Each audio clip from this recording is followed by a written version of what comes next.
Voilà, béni soit le Seigneur pour toute cette année 2024.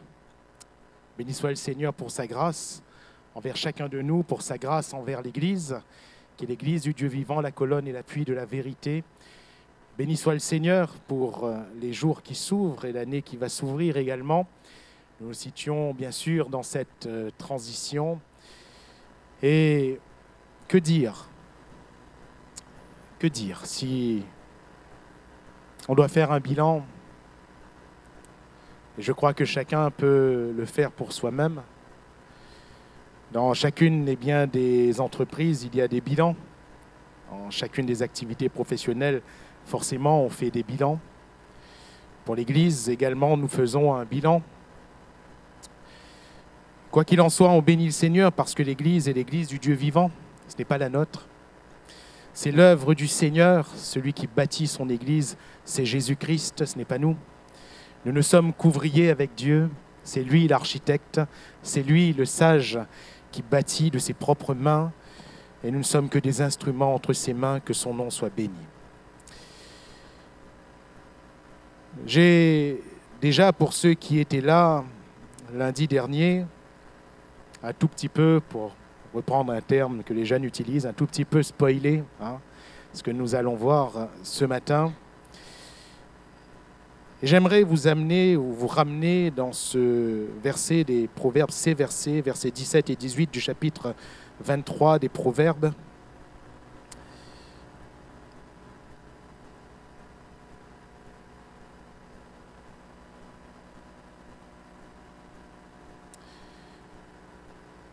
Si vous l'avez sous les yeux, je vais vous le lire sous une version un petit peu différente, que peut-être que quelques-uns ont également, la version Colombe.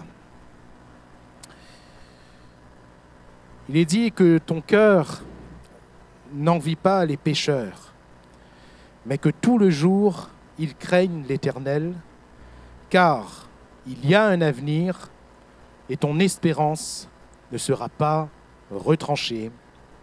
Amen. Il y a un avenir et ton espérance ne sera pas retranchée.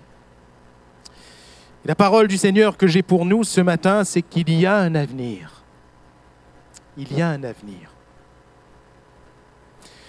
Il me semble que, oui, nous pouvons faire les comptes, les bilans de tout ce qui a pu se passer, notre vie personnelle, dans notre famille. On pourrait faire les comptes des réussites, on pourrait faire les comptes des échecs. On pourrait bien tirer des leçons, tirer des enseignements, je crois qu'il faut le faire. Mais outre tout ce qu'on a pu connaître, le Seigneur nous rappelle une chose, c'est qu'il y a un avenir. Et cet avenir, même si nous avons toute la sagesse de retirer des leçons du passé, même si nous avons toute la science de pouvoir mettre des choses en œuvre nouvellement afin de réussir là où on a échoué et que Dieu nous aide à le faire. Mais mes chers amis, j'aimerais nous rappeler ce matin que notre avenir est dans le Seigneur. Notre avenir est entre les mains du Seigneur. Notre avenir n'est pas entre nos mains de manière absolue. Nous pourrions tout bien faire. Nous pourrons être à la pointe en termes d'exercice de piété, même devant Dieu. Notre avenir est entre les mains de Dieu. Le cœur de l'homme médite sa voie, mais c'est l'Éternel qui dirige ses pas. Nous ne pouvons pas parler d'avenir sans tourner les regards vers le Seigneur. Nous ne pouvons pas, certes, dresser un bilan, tirer des enseignements et se dire, cette fois, je vais me diriger comme ceci ou me diriger comme cela, sans tourner nos regards vers le Seigneur. Si notre passé et si cette année 2024 nous a déchirés, il y a un avenir dans le Seigneur. Si cette année nous a blessés, il y a un avenir dans le Seigneur. Si nous avons été meurtris à quelque endroit, il y a un avenir dans le Seigneur. Et Jésus, comme nous l'avons partagé lundi dernier, est l'étoile brillante du matin en ce qu'il annonce ce jour nouveau. Et je suis repassé ce matin sur ce texte de Jacob et de sa rencontre à Péniel avec l'Éternel. J'ai vu l'Éternel face à face et mon âme a été sauvée. La Bible nous dit qu'après cette rencontre, alors qu'il était tout brisé, alors qu'il était tout meurtri, la Bible nous dit que le soleil s'est levé. Alléluia. Le soleil s'est levé. Et pour toi qui es brisé, pour toi qui es meurtri, mon frère, ma sœur, regarde le soleil qui se lève. Le Seigneur est notre soleil. Qu'il puisse briller dans toute sa splendeur. Alors nous avons vu que cet avenir, quel est-il? Cet avenir dans le Seigneur concerne l'éternité. Nous l'avons cité également, Dieu a tant aimé le monde qu'il a donné son Fils unique afin que quiconque croit en lui ne périsse point, mais qu'il ait la vie éternelle. Oui, nous pouvons parler de l'éternité, de cette place qui nous attend dans le ciel. Nous en avons parlé également. Mais mes frères et mes sœurs, chers amis, je rappelle ce matin que l'éternité n'est pas un temps. L'éternité ne consiste pas seulement en un temps qui nous attend là-haut. L'éternité, c'est une vie nouvelle que nous vivons en Jésus-Christ. Nous avons été changés, nous avons été transformés pour vivre la vie de Dieu et non plus pour vivre notre vie. Comment parler d'avenir sans parler de la vie éternelle? Comment parler d'avenir? Comment parler du futur sans parler de l'éternité que nous devons vivre maintenant? Voilà pourquoi le psalmiste dit ceci, et je reviens, que ton cœur n'envie pas les pécheurs, mais que tout le jour, ils craignent l'Éternel. Tout le jour, quel jour? Aujourd'hui. Et chaque jour où nous pourrons dire aujourd'hui, notre cœur doit craindre l'Éternel. Et la raison est donnée, car il y a un avenir. Et ton espérance ne sera pas retranchée. De dire seulement qu'il y a un avenir, et c'est ce sur quoi nous nous étions laissés lundi dernier, à la fin du message, de dire seulement il y a un avenir, ferait de moi, un prédicateur à la mode, me ferait caresser chacun dans le sens du poil en disant peu importe comment tu vis, peu importe ce que tu vas faire, de toute façon, il y a un avenir. De dire que, Dieu est le Dieu de tous, peu importe ce que nous faisons, n'est pas le véritable évangile. Car il y a un avenir, il faut donc lire ce qui est écrit avant, que ton cœur n'envie pas les pécheurs, mais que tout le jour, ils craignent l'Éternel. Alléluia.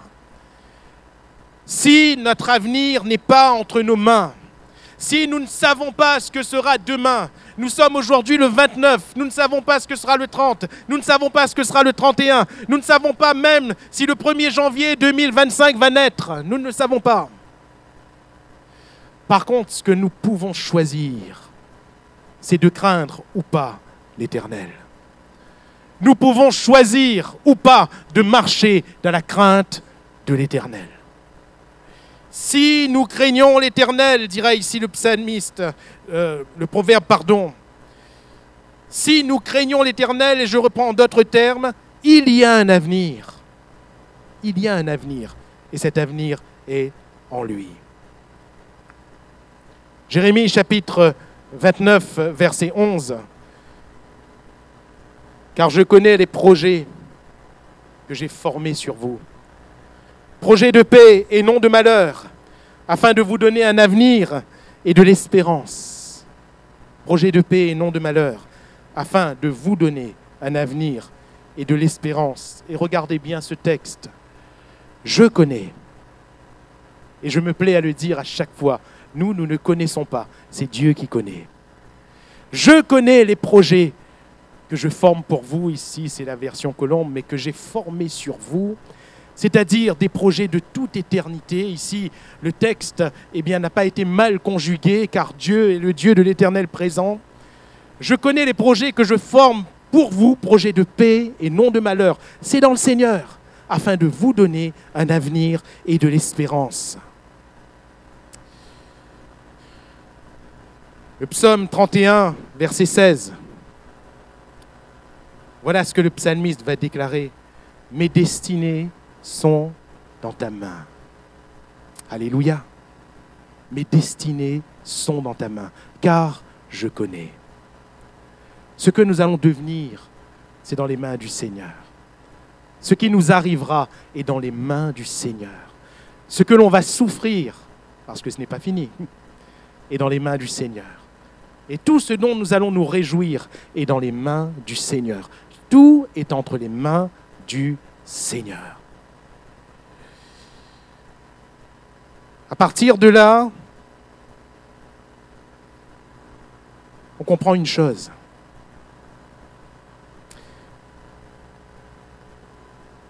Il y a le monde et il y a nous.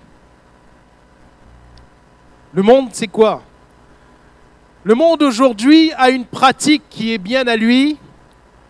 On veut connaître ce qui va se passer demain. Voilà pourquoi, il y a un commerce qui fait fureur. La voyance, l'astrologie, la cartomancie. Des commerces qui font fureur. Mais, quelle en est la raison? C'est très simple. C'est parce que les hommes et les femmes veulent savoir ce qui leur arrivera demain. Il n'y a pas très longtemps, ce n'est pas cette semaine, c'était la semaine d'avant, je zappais au niveau de la radio pour trouver bien quelque chose qui soit adéquat à écouter. Et qu'est-ce qui s'est passé à un moment?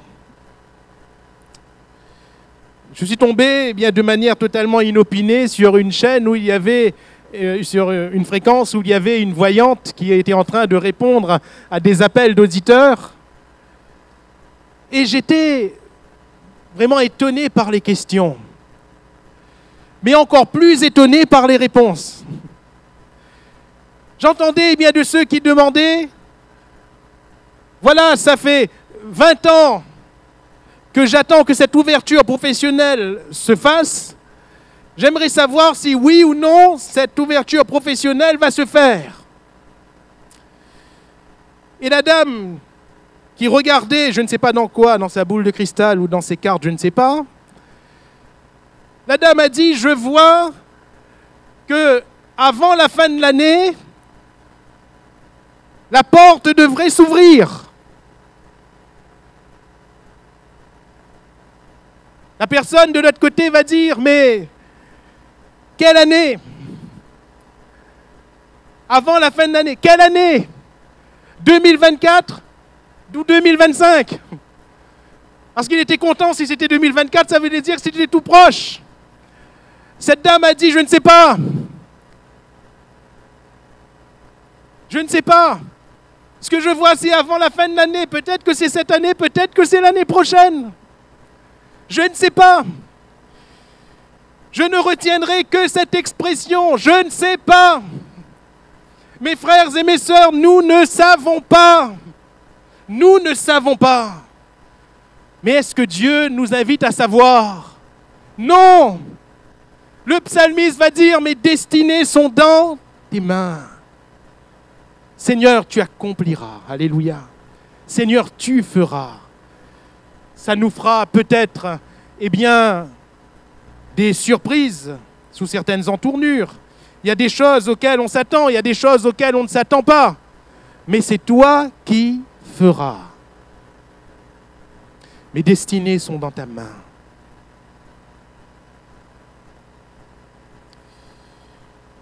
Nous pouvons nous interroger, frères et sœurs, mais nous pouvons aussi rester dans la paix, car nos destinées sont dans ses mains.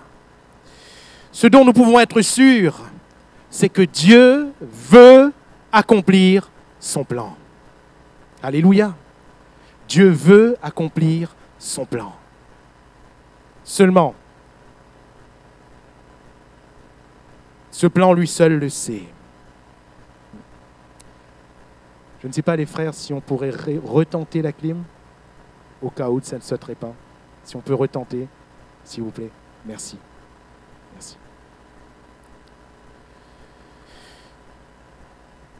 Dieu veut accomplir son plan. Et c'est cela qui me permet de dire Pour quelqu'un ce matin, il y a donc un avenir. Pour chacun de nous, il y a donc un avenir.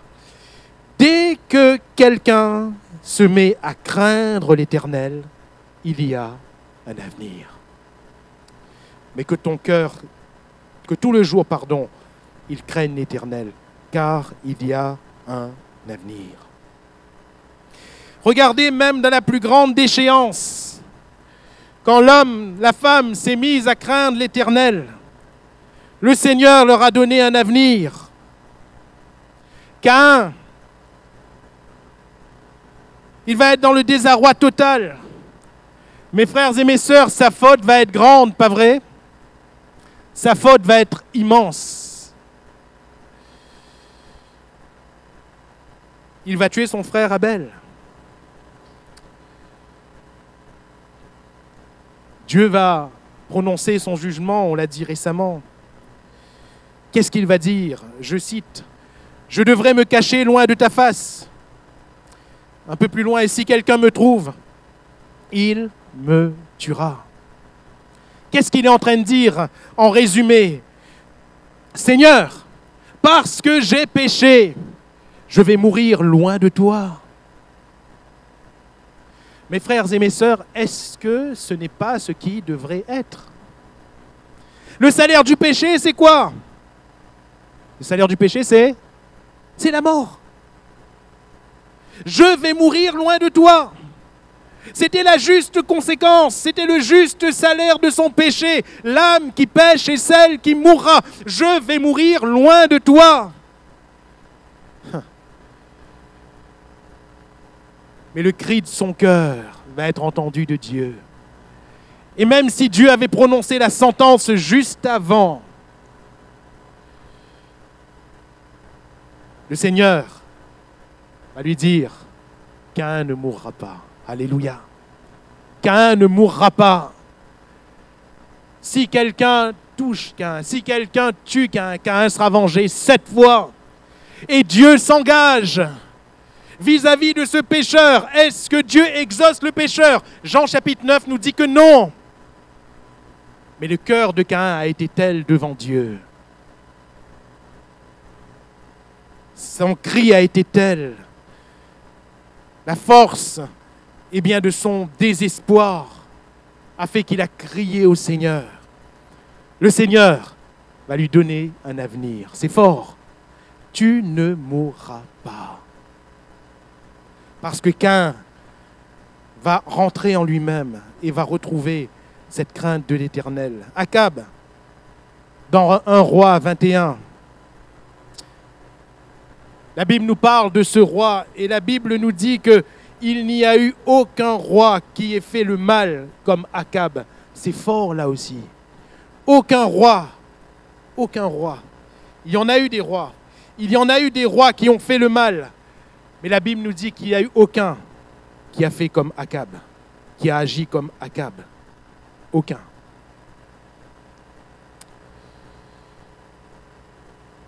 Ainsi parle l'Éternel dans 1 Roi chapitre 21, verset 19. N'es-tu pas un assassin et un voleur? Ainsi parle l'Éternel, au lieu même où les chiens ont léché le sang de Naboth, les chiens lécheront aussi ton propre sang.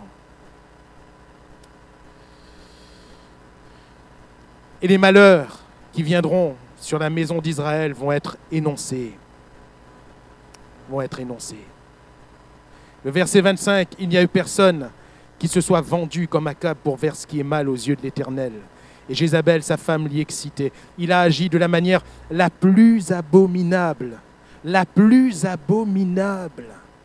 en allant après les idoles, comme le faisaient les Amoréens que l'Éternel chassa devant les enfants d'Israël.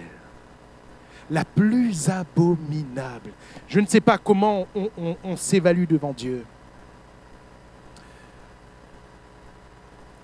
Il y a des fois où on se sent tellement misérable. Peut-être que quelqu'un se sent à terre.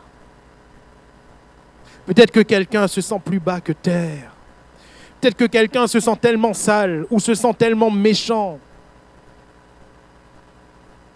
Il est bon, frères et sœurs, de ressentir sa misère, mais que ce ressenti nous ramène dans la crainte de Dieu ce matin. Et c'est ce qu'Akab va faire en entendant ces paroles. Au verset 27, après avoir entendu les paroles d'Élie, Akab déchira ses vêtements. Il mit un sac sur son corps. Il jeûna. Il couchait avec ce sac et il marchait lentement. Et la parole de l'Éternel fut adressée à Élie le Tishbite en ces mots. As-tu vu comment Akab s'est humilié devant moi? As-tu vu comment Akab s'est humilié devant moi? As-tu vu? Cela me rappelle les paroles de Dieu à un autre homme qui était dans l'humiliation également, mais qui lui n'avait pas péché. Il s'appelait Job. Et Dieu va dire à Satan, as-tu vu mon serviteur Job? Mais c'était dans un sens élogieux. As-tu vu mon serviteur Job? Il marche dans l'intégrité. Il se détourne du mal. Ici, Akab avait fait le mal plus que les autres, le plus abominable. Mais Dieu, à un moment donné, il va regarder. Et il va dire à son serviteur Élie, as-tu vu? As-tu vu? As-tu vu? Frères, sœurs, quand on s'humilie devant Dieu, Dieu voit. Dieu voit. Et il y a un avenir. Il y a un avenir qui s'ouvre. Parce que la crainte de l'Éternel est là. Le plus abominable des rois aurait pu choisir de rester dans son orgueil. Le plus abominable des rois aurait pu choisir de faire tuer Élie, celui qu'il appelait son ennemi. Le plus abominable des rois aurait pu choisir de rester dans ses abominations. Mais en entendant, alléluia. Des fois je me pose la question, est-ce qu'on entend encore? Est-ce qu'on entend encore? En entendant, il s'est humilié, et plus que ses vêtements déchirés, le Seigneur a vu son cœur déchiré. Plus que le sac qui était sur son corps, le Seigneur a vu la misère qui a enveloppé cet homme. Plus que les aliments dont il s'est privé, le Seigneur a vu le mal qu'il a décidé de rejeter. Il jeûna. Et Isaïe va rappeler c'est quoi le véritable jeûne. Détache les liens de la méchanceté. La crainte de l'Éternel. La crainte de l'Éternel. Quand on en arrive à craindre Dieu, et ces termes crainte, dans l'hébreu, nous parlent non seulement de la crainte respectueuse. Oui, nous parlons de la crainte respectueuse, mais ce terme englobe aussi la peur. Parce que quand Dieu juge, quand Dieu condamne, cela devrait susciter en nous la peur. David eut peur de Dieu. La crainte. Regardez ce que Dieu va dire. Parce qu'il s'est humilié devant moi, je ne ferai pas venir le malheur pendant sa vie. Alléluia. Il y a un avenir. Dieu parle de son futur. Je ne ferai pas venir le malheur. Dieu parle de son futur. Mes frères et mes sœurs, Dieu parle de notre futur. Dieu parle de notre futur. Parce qu'il y a un avenir en lui. Voulons-nous craindre le Seigneur? Nous avons parlé de deux hommes, Caïn, Akab. J'aimerais parler d'une ville tout entière qui s'appelle Ninive. C'est particulier, j'aime venir et revenir sur ces textes. Dans Jonas chapitre 3, particulier, disais-je, tout est particulier. Le serviteur que Dieu utilise, à savoir Jonas, il est particulier, pas vrai? Dieu va avoir aussi une action vis-à-vis de Jonas qui va être particulière. Là où on aurait peut-être laissé tomber, rejeté, Dieu va quand même poursuivre son serviteur. Jonas va reprendre le bateau, mais de manière particulière. Il ne voulait pas que ce peuple soit sauvé. La prédication de Jonas aussi a été particulière. C'est bien une prédication. Jésus va dire que toute la ville de Ninive s'est repentie à la prédication de Jonas. Seulement, qu'est-ce qui s'est passé? Quelle a été cette prédication?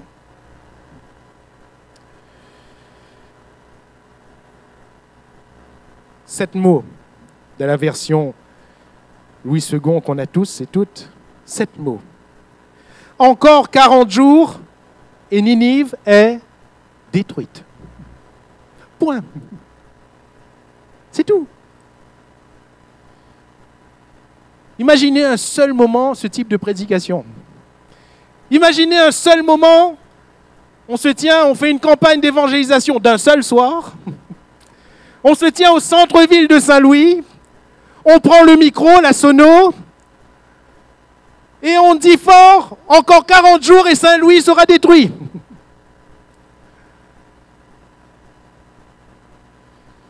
Ça a été la prédication de Jonas.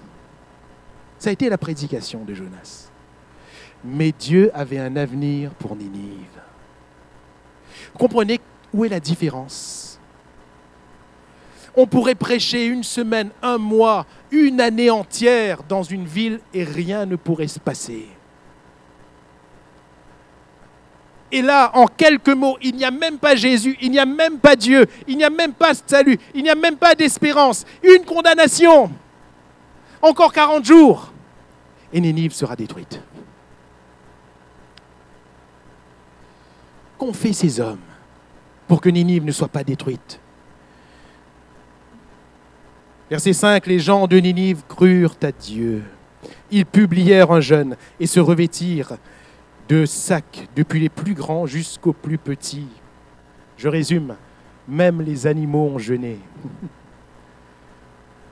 Les animaux n'ont pas compris les mots, rassurez-vous. Les animaux ne se sont pas dit, on va faire un jeûne, rassurez-vous. Les animaux, eh bien ce sont les hommes qui les ont fait jeûner avec eux. Ça veut dire que pendant ces 40 jours, depuis le roi jusqu'au dernier, se sont dit, on ne va plus rien faire. On va implorer le Seigneur. Alléluia. On va craindre Dieu. On va craindre Dieu. Mes chers amis, si on choisit de craindre Dieu, il y a un avenir. Verset 10, Jonas 3, verset 10. Dieu vit qu'ils agissaient ainsi et qu'ils revenaient de leur mauvaise voie. Alors Dieu se repentit du mal qu'il avait résolu de leur faire et il ne le fit pas. Alléluia. Pour une personne qui craint le Seigneur, il y a un avenir. Pour un peuple qui craint le Seigneur, il y a un avenir. Pour un pays qui craint le Seigneur, il y a un avenir. Frères, sœurs, pour une église qui craint le Seigneur, il y a un avenir. Il y a un avenir.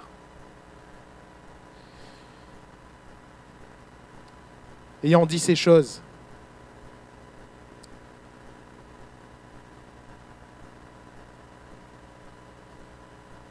j'aimerais bien voir cette dernière partie de ma pensée de ce matin. Qu'est-ce que craindre le Seigneur? Bien sûr, puisqu'il s'agit eh bien, de craindre l'Éternel tout le jour, que ton cœur n'envie pas les pécheurs, mais que tout le jour il craigne l'Éternel. Le texte est clair. Il n'est pas dit que tes mains craignent l'Éternel. Il n'est pas dit que tes pieds craignent l'Éternel. Il n'est pas dit que tes actions craignent l'Éternel. Il n'est pas dit que tes chants, que ta prière craigne l'Éternel.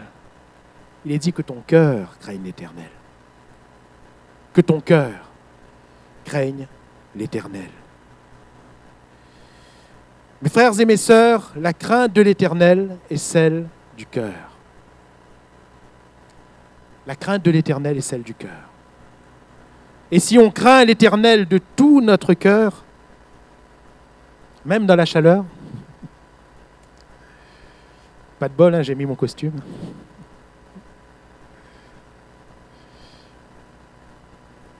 Si on craint l'Éternel de tout notre cœur et tout le jour, c'est là la véritable crainte du Seigneur.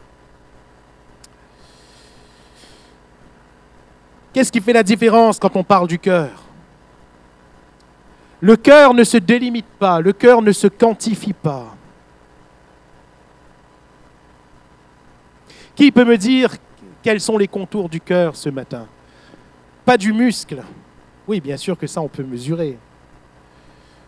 Mais ici, quand il est parlé du cœur, il est parlé de notre personnalité profonde, de notre intimité, de ce que nous sommes profondément, de ce qui est en nous.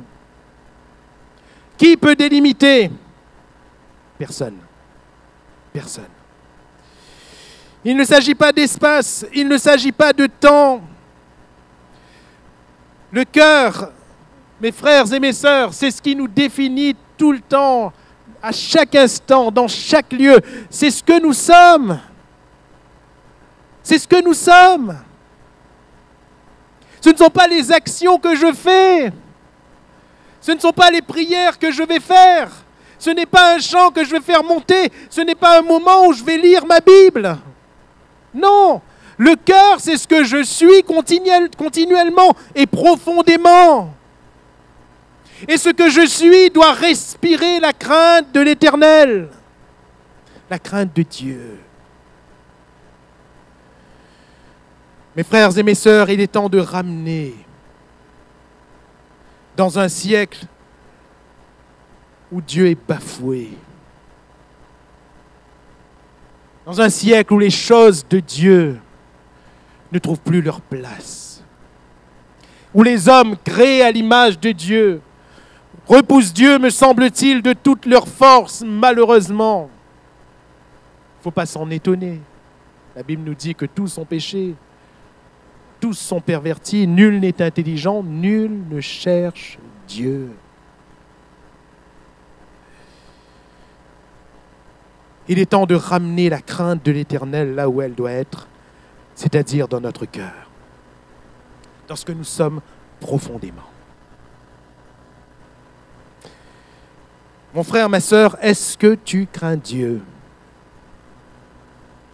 La question que je dois me poser ce matin, est-ce que profondément je crains Dieu?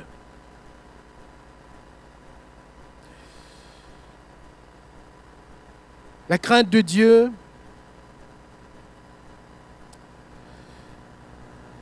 elle est continue et elle est continuellement dans une humiliation. Ce qu'on appelle la repentance. Mes frères et mes sœurs, regardons à Jésus. Il est le Fils de Dieu. Il est Dieu. La Bible nous dit qu'il s'est humilié. La Bible nous dit qu'il a laissé la gloire. La Bible nous dit qu'il a accepté les coups, qu'il a accepté les offenses, qu'il a accepté les clous, qu'il a accepté la couronne d'épines. Lui qui était digne de la couronne d'honneur, il a accepté la couronne de la honte. Il a accepté la mort. Lui qui ne devait pas mourir, il a accepté. Il a accepté. Il a accepté. Mes frères et mes sœurs, s'humilier, c'est accepter.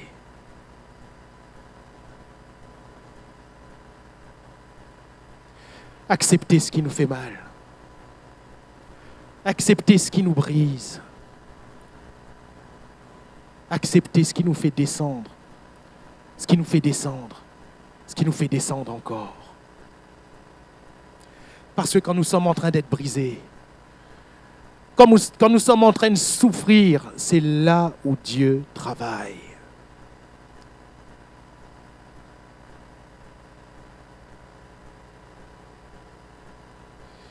C'est là où le potier est en train de refaire le vase qui a manqué. C'est là où le fondeur est en train d'enlever les scories de cet or qui doit prendre plus de valeur. C'est là où nous mourrons véritablement en Christ et nous ressuscitons avec lui. Car sans mort, il n'y a pas de résurrection. S'humilier, c'est accepter. Mes frères et mes sœurs, le psalmiste va dire « Mes destinées sont dans ta main ». Job va faire cette déclaration à sa femme « Mais tu parles comme une femme insensée. Nous acceptons de Dieu le bien, mais nous ne recevrions pas le mal. » C'est bizarre de dire ça. Est-ce que Dieu fait le mal? Non. Dieu permet le mal. Seigneur, pourquoi est-ce que tu permets le mal dans ma vie? Pourquoi est-ce que tu permets que je sois malade? Pourquoi est-ce que tu permets que ma famille soit malade? Pourquoi est-ce que tu permets que mon couple soit malade? Pourquoi est-ce que tu permets que l'on manque de ceci, que l'on manque de cela? Pourquoi tu permets qu'un tel drame soit arrivé? Pourquoi tu nous as permis de prendre ce chemin qui nous semble être un mauvais chemin? Pourquoi nous as-tu permis de faire ce mauvais choix, Seigneur, alors que nous avons tout placé devant toi? Frères, sœurs, nos destinées sont dans sa main. Alléluia. Il y a un avenir. J'aimerais vous dire un secret. Même quand nous nous trompons, Dieu ne se trompe pas. On peut s'être vraiment trompé, mais Dieu ne se trompe pas.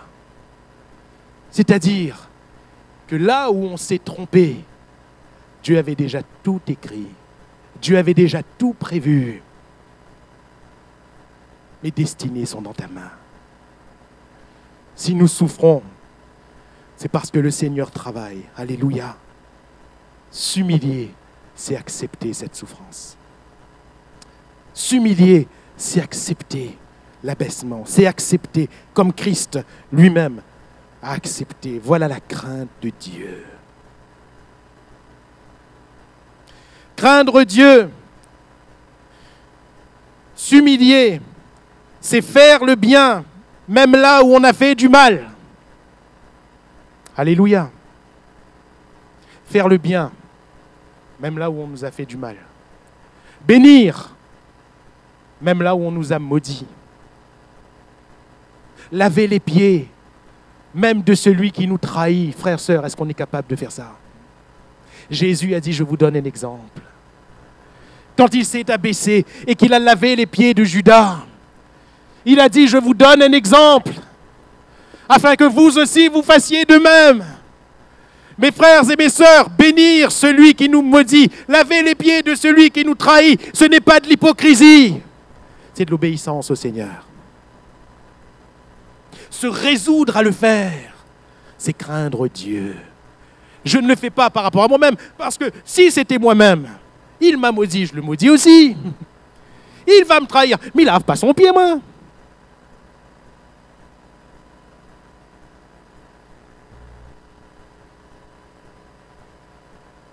Mais par contre, si c'est pour obéir au Seigneur, 10 fois on va se baisser.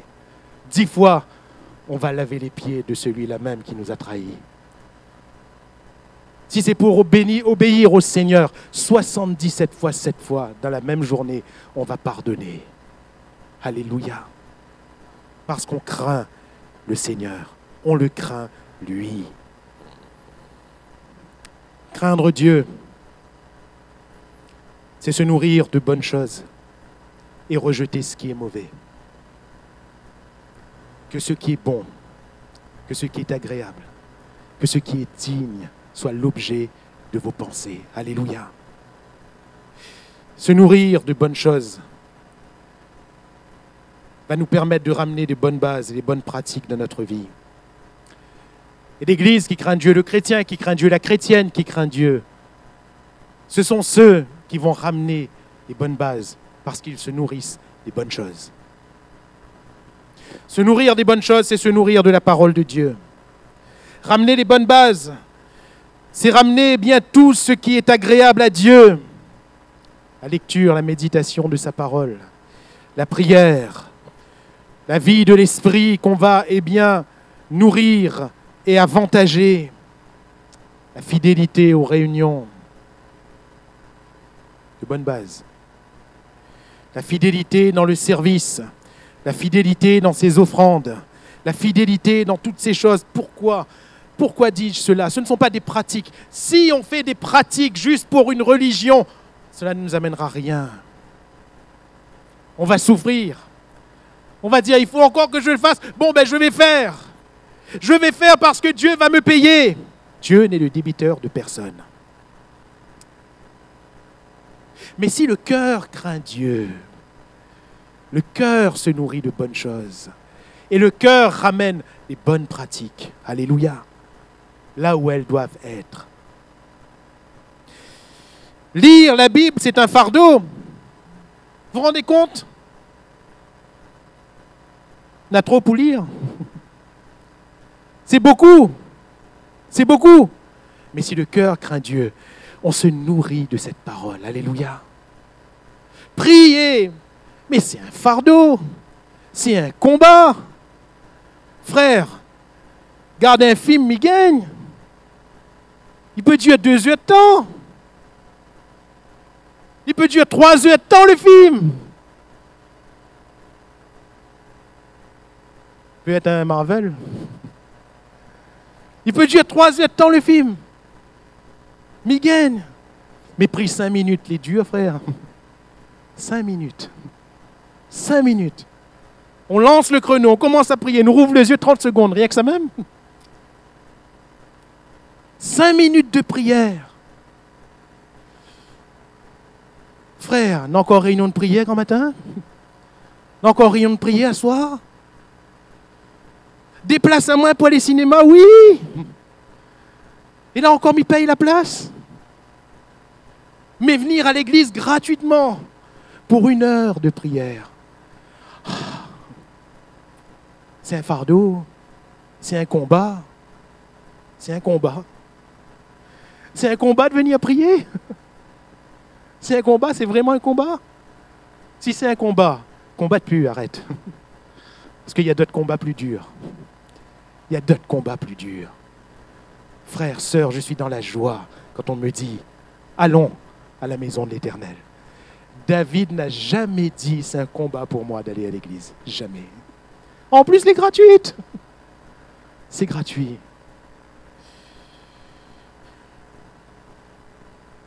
Je dis souvent, même aux candidats au baptême, quand on parle de l'offrande, de l'utilité de l'offrande, et vous savez, on le dit non pas parce que c'est un acte religieux, on le dit parce que l'Église en a besoin. Hein? Mais quand on donne, c'est le cœur qui donne au Seigneur. Je dis souvent, les candidats au baptême pourront vous le dire, ceux qui se sont fait baptiser récemment, si on donne par contrainte, si quand on donne notre offrande, c'est comme si on nous coupe un bras, on nous arrache un rein, je leur dis, frères, sœurs, je vous en prie, gardez vos offrandes. Gardez-les. Ce n'est pas la peine. Il vaut mieux aller acheter une glace, aller acheter... Gardez vos offrandes. Gardez votre argent. Votre argent, vous en faites ce que vous voulez. Mais si le cœur craint vraiment Dieu, le cœur donne généreusement. Il n'y a pas besoin que quelqu'un soit derrière en disant « Il faut donner l'offrande, hein ?» Non, non. Le cœur donne. Etc., etc. Alors, la crainte de Dieu, elle doit être dans notre cœur. Et ce cœur, tout le jour, chaque moment, chaque seconde, dans toutes ses actions, dans toutes ses paroles, va respirer la crainte de Dieu. Que ton cœur n'envie pas les pécheurs, mais que tout le jour il craigne l'Éternel, car il y a un avenir et ton espérance ne sera pas retranchée. J'aimerais conclure en disant, toujours par rapport à ce texte, n'envie pas les pécheurs, c'est-à-dire ne regarde pas ce que font les pécheurs pour faire comme eux. C'est ça ici littéralement. N'envie pas les pécheurs, que ton cœur n'ait pas envie de faire ce que font les pécheurs. Tout le jour, ils craignent l'Éternel et c'est là vraiment la base et le centre de tout. Notre avenir n'est pas entre nos mains. Nous pouvons faire de bonnes choses. Ça ne veut pas dire que demain sera meilleur. Par contre, nous pouvons choisir de craindre l'Éternel et là, il y a un avenir. Et cette dernière phrase, ton espérance ne sera pas retranchée. Peut-être que dans votre version est écrit, ton espérance ne sera pas anéantie. Cela signifie tout simplement que nous pouvons continuer d'espérer. Mes frères et mes sœurs, 2024 a été peut-être très difficile. Comme l'a prêché le pasteur Samuel dimanche dernier, peut-être que 2024 a été synonyme de deuil pour quelqu'un. Peut-être que 2024 a été synonyme de chômage pour quelqu'un d'autre. de désastre professionnel. Peut-être que 2024 a été synonyme de déchirure familiale, d'enfant qui est parti du foyer. Peut-être que 2024 a été synonyme de déchirement même dans le couple, dans le lien le plus intime que Dieu a donné aux hommes. Mais il y a un avenir. Il y a un avenir dans le Seigneur. Ses promesses sont toujours oui et amen. Le Seigneur nous invite à espérer. Et il nous dit que notre espérance ne sera pas anéantie. Alléluia. Ce pourquoi nous avons cru, croyons encore. Espérant contre toute espérance, Abraham, il crut. Alléluia. Espérant contre toute espérance, les années passées. Il voyait sa femme, en train de vieillir. Et lui-même, il avançait aussi dans l'âge. Mais espérant contre toute espérance, il crut. Ton espérance ne sera pas retranchée. J'aimerais dire à quelqu'un ce matin, l'espérance que tu as, c'est Dieu qui l'a mise dans ton cœur. L'espérance que tu as, c'est Dieu qui l'a mise dans ton cœur. L'espérance de maman que tu as, l'espérance d'épouse que tu as, c'est Dieu qui l'a mis dans ton cœur. L'espérance de papa que tu as, l'espérance de mari que tu as, c'est Dieu qui l'a mise dans ton cœur. C'est Dieu qui met l'espérance dans nos cœurs. Et notre espérance ne sera pas anéantie. Nos rêveries peut-être, nos caprices peut-être, mais notre espérance, non. Parce que notre espérance trouve pour fondement la parole de Dieu. Nous pouvons être sûrs, il y a un avenir. 2025 s'ouvre, il y a un avenir. Les choses nouvelles s'ouvrent, il y a un avenir. Certains tournent peut-être une page de leur vie, mais il y a un avenir. Et ton espérance ne sera pas anéantie. Alléluia.